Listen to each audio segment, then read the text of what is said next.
Welcome back to the Red Dice Diaries RPG podcast. I'm your host, John, and in today's episode, I'm going to be talking about the progress bar in RPGs. But first of all, cue the music.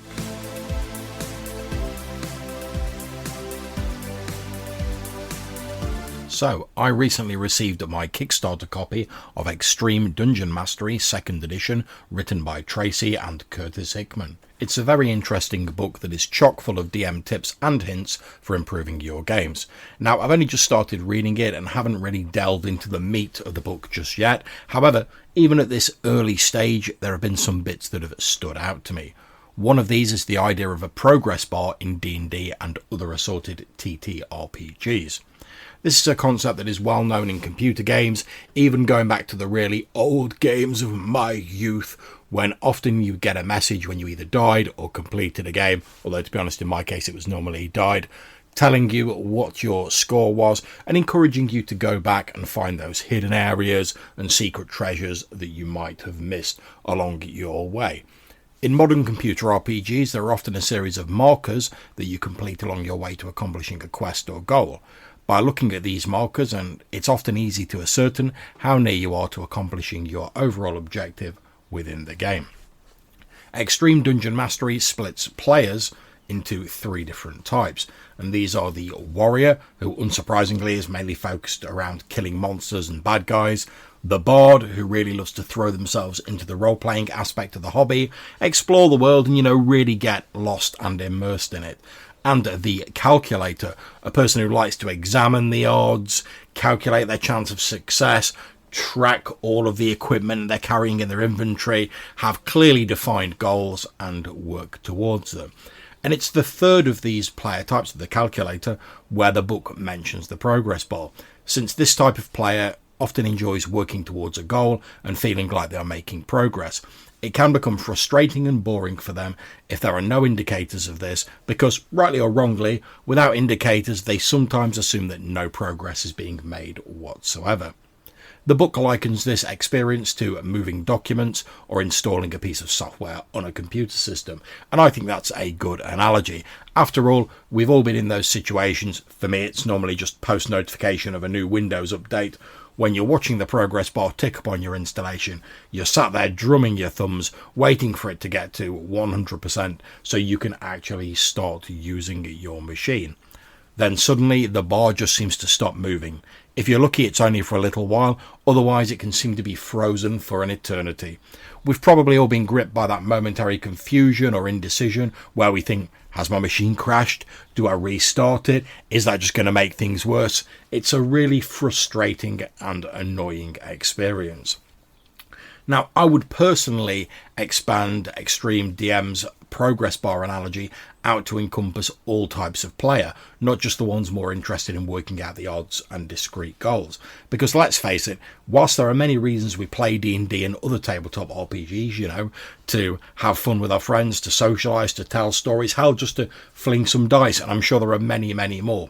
But most of us, regardless of player type, like to think that the actions of our player characters are making some sort of difference in the campaign world, even if that's just the case of we've cleared out this dungeon, there are no longer monsters in it, all the way up to we've overthrown the evil prince of this kingdom, and we're now going to put someone more just and righteous in his place. We just like to feel that we're making some sort of difference in the campaign world that the GM has created for the game.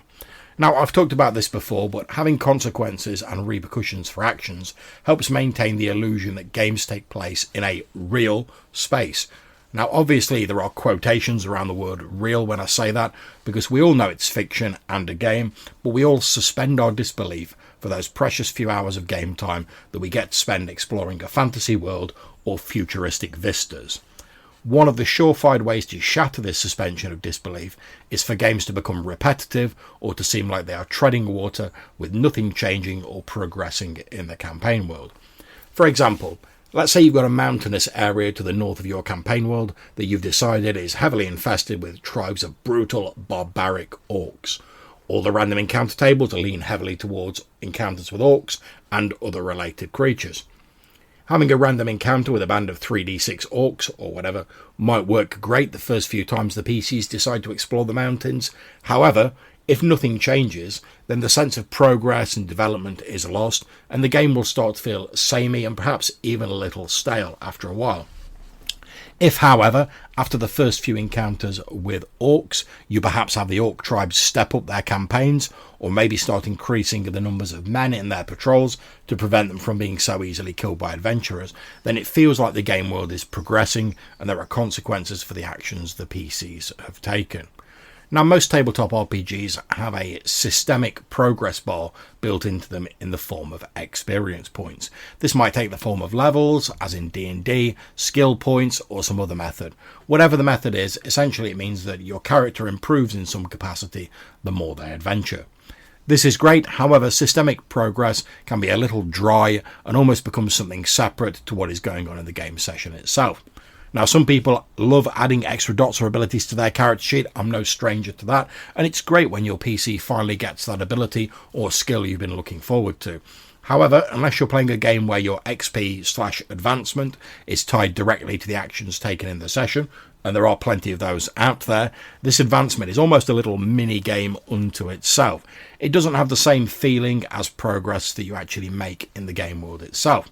The way I look at this is I liken this to grinds in online games where you're essentially repeating the same set of actions or mini missions just to level up characters. This can be its own kind of fun, but it's hard to argue that it's not a little repetitive. Having a sense of progress in a game that is separate from XP and character advancement not only makes your game world seem more like a lived-in place, as we discussed earlier, but it also helps make your sessions feel more dynamic and interesting. So, how do you use this notion of a progress bar in your tabletop RPG sessions? Well, the easiest way I've found to do this is using a method called clocks that I first encountered in the game Apocalypse World. Essentially, you draw a circle and you divide it into 4 sections, although this can vary depending on how big you want the clock to be. When all of the segments are filled in, some sort of event will occur or goal has been reached. For example, the PCs will have completed building their tower. The orc horde has gathered and sweeps down from the mountains to lay waste to the realms of men. The evil sorcerer completes the ceremony to become a lich. The head of the PC's noble house dies. When you have drawn the clock, either at certain intervals, if the event's going on in the background, or when certain actions are performed, if the PCs are directly involved, you fill in one of the segments. Now, you don't have to stick with either of these triggers for filling in a segment. You can switch between the two depending on the needs of your game. For example, perhaps in the aforementioned example of the orcs gathering to launch their attack, you decide that every month that passes, you're going to tick off a segment on the clock. Then, during one adventure, the PCs launch an attack against one of the mountain orc warlords, completely destroying or routing all of his forces. Obviously, this will affect the progress of the clock, and a couple of ways in which this might affect the progress of the clock are perhaps the orcs are no longer a threat at all, and the clock can be discarded.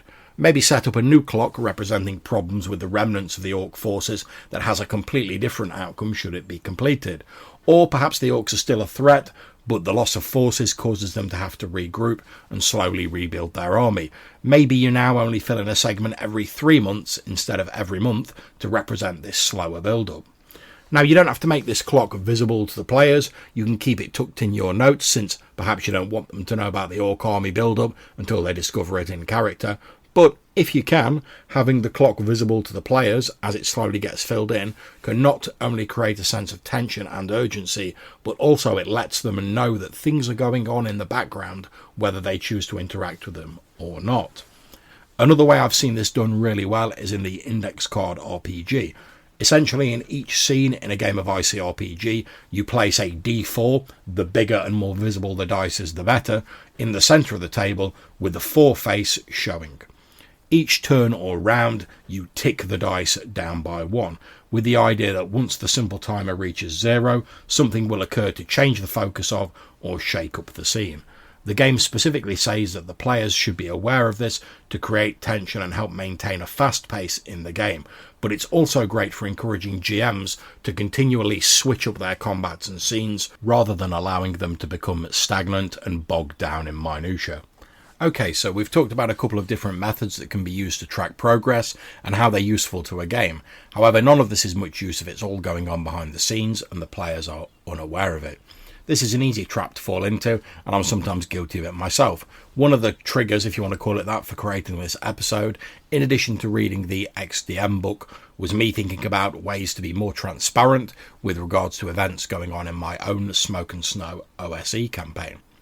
When we talked about ICRPG a moment ago, we mentioned how the game specifically advises you to let the players see the countdown, so they know stuff is progressing in the game.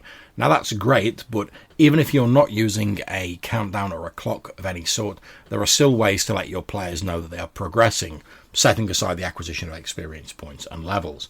Now some of the more obvious are acquisition of new equipment, acquiring money and treasure, taking on hirelings, stuff like that.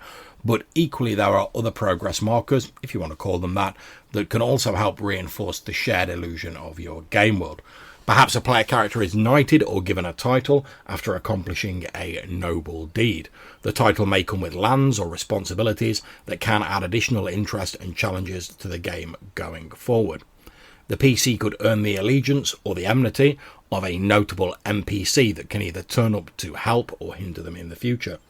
Hell, perhaps even an NPC villain is forced to change their plans to take into account the actions of the player party.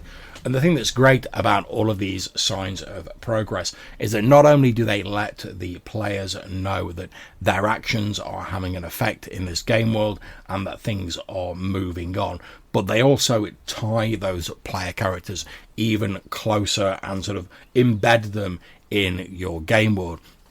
To use the example of the player character getting knighted or given a title, let's say that he inherits a small barony as a sort of a bonus of his title.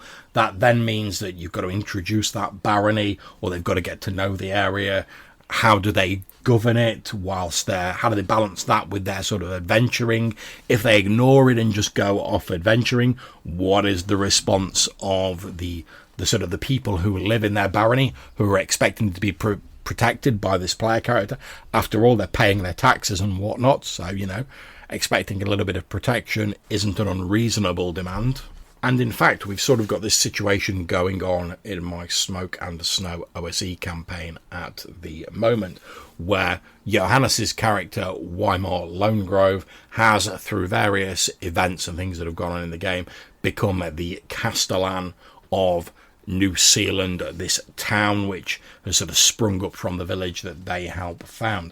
And effectively there are two people who rule over New Zealand. There is the mayor, who is responsible for like civic stuff and trade and whatnot going on, and then there is the Castellan, who is responsible for like the outer walls, defending the place, training the guards, anything to do with like military and stuff like that, and the defense of the town.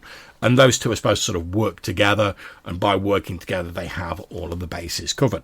Now, there's no sort of tension between the mayor and the Castellan. He didn't get on with the previous sort of Castellan, but he's actually quite looking forward to the change of guard, so to speak, and hopes that he'll get on more with Weimar Lonegrove. However, Weimar's been off and all about the place, doing all adventures and all the sort of normal stuff you'd expect a player character to be doing in a D&D style game. However, in return, that means he's maybe not been paying as much attention to his duties as a Castellan, and that might cause him problems, or at least sort of challenges in the future, because he has a staff of guards. Effectively, he's in charge of like the town guards in their sort of 2-tower fortresses.